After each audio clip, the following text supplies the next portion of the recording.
दोस्तों, पिछले दिनों हमने आपको एक खबर बताई थी कि किस तरीके से उत्तर प्रदेश के मेरठ के एक नौजवान मोहम्मद जैद को सऊदी अरब में वहां की एक अदालत ने फांसी की सजा सुनाई है। यानी कि जो व्यक्ति हिंदुस्तान के उत्तर प्रदेश से ताल्लुक रखता है, उत्तर प्रदेश में मेरठ है और मेरठ में एक गांव पड़ता है मुंडाली थाना अंतर्गत रछौटी, उसी गांव का रहने वाला मोहम्मद जैद सन 2018 में भारत से सऊदी अरब जाता है नौकरी करने के लिए। वहां पहुंच करके वो ड्राइवरी की नौकरी करता है, यानी कि ड्राइवर की नौकरी करता है। कुछ एक आध साल नौकरी करने के बाद उसे उस कंपनी में अच्छा नहीं लगता है, उसे लगता है कि वहां उसका काम नहीं चल पा रहा है, तो उसके बाद वो उस जगह की नौकरी छोड़ देता है और दूसरी जगह ज्वाइनिंग करता है। वहां जब वो ड्राइविंग करता है तो एक दिन गाड़ी एक्सीडेंट कर जाती है, यानी कि जो कार होता है वो एक्सीडेंट कर जाती है। और ऐसे में जो कंपनी के मालिक होते हैं वो सीधे तौर पर उस मोहम्मद जैद के ऊपर यह आरोप लगा देते हैं कि तुमने चूंकि गाड़ी जो एक्सीडेंट किया है तो इस वजह से तुम्हें इस गाड़ी का पूरा खर्च देना होगा, तुम्हें इसकी कीमत देनी होगी। और इस पूरे मामले को लेकर के उसके ऊपर जो है प्रशासनिक कार्रवाई का दबाव बनाया जाता है। तब वो व्यक्ति मोहम्मद जैद वहां भी नौकरी छोड़ देता है और ऐसे में वो एक नौकरी ज्वाइन करता है पुलिस,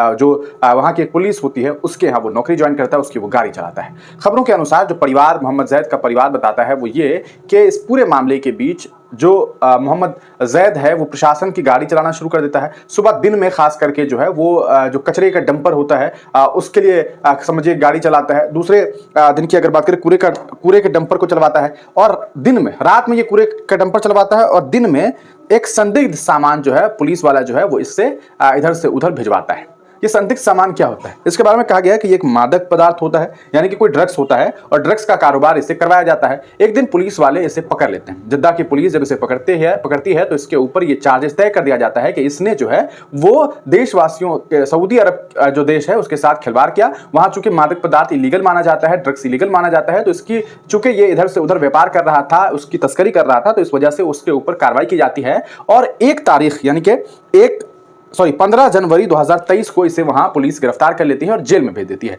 जद्दा सेंट्रल जेल में इसे कैद कर दिया जाता है। और इस पूरे मामले को लेकर के अब 2024 में यह खबर सामने आई कि मोहम्मद जैद को वहां की अदालत ने फांसी की सजा सुना दी। जब फांसी की सजा सुनाई गई तो हम तमाम लोगों ने आप तक ये खबर पहुंचाई, लेकिन अब इस खबर में एक नई बात सामने आ रही है। खबर यह है कि मोहम्मद जैद ने इस पूरे मामले के बाद एक अपील जो है वहां की कहा सकता है कोर्ट से किया। एक कहा जा सकता है कि अपील ये किया कि दया याचिका जो है वो दर्ज की गई कि हमारी सजा को जो है वो कम की जाए।